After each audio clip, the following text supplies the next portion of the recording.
Mu mu, এই উইকেন্ডে নানু বাড়ি যাবি? হ্যাঁ নানু, যা।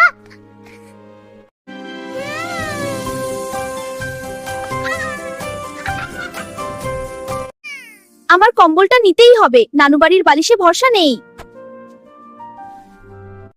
নানু, এই অটোটা চাবি। মিমি বলছি, এটা তো শক্ত করে ধরো। কোথা পাসনি, কোথা চিনব? নানু, তোমার বাড়িটা তো স্বর্গ।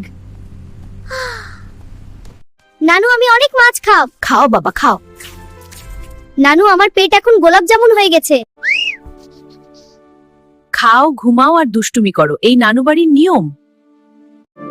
নানু, আমি বড় হয়ে এখানেই থাকবো। ঠিক আছে, তবে আগে ইঁদুর ধরা শিখে আয়।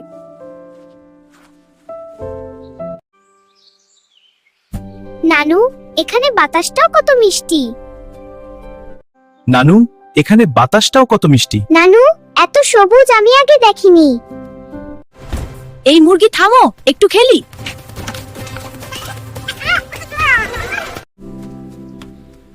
নানু, এই ছায়াটা এসির থেকেও ভালো।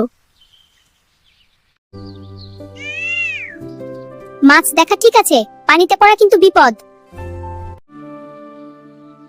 নানু, এই ধানগুলো তো আমার থেকেও লম্বা। নানু, এই ঝিঞ্জি পোকারা, কারণ তারা রাতের গান গায়। Mu mu. নানু, 7 দিন এত তাড়াতাড়ি শেষ হয়ে গেল। গ্রামটা মনে রাখিস, এখানেই শান্তি। নানু, আজ উঠোনটা এত চুপচাপ কেন? মন খারাপ করিস না মা।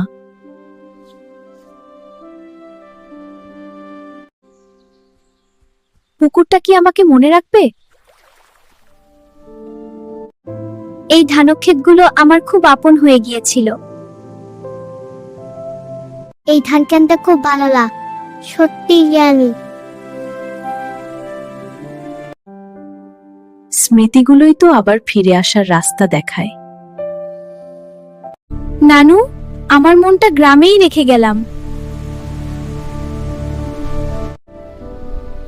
আমি আবার ফিরবো। মিউ মিউ, তুই এতদিন কোথায় ছিলি? আমি একটু দেরি করে ফেলেছি। এখন তো এসে, চল খেলি। হ্যাঁ চল। আমি নানু বাড়ি গিয়েছিলাম পুরো 7 দিন। খুব মজা করেছি। সকালে পাখির ডাকেই ঘুম ভাঙতো। সত্যি? তাহলে তো অ্যালার্মের দরকার নেই। আমি মুরগির পেছনে দৌড়ে পড়ে গিয়েছিলাম। ঝিঞ্ঝি পোকারা রাতে গান গাইতো। প্রকৃতি আমাদের অনেক কিছু শেখায়। আমরাও গ্রামে যেতে চাই। স্মৃতি ভাগ করলে আনন্দ আরো বাড়ে।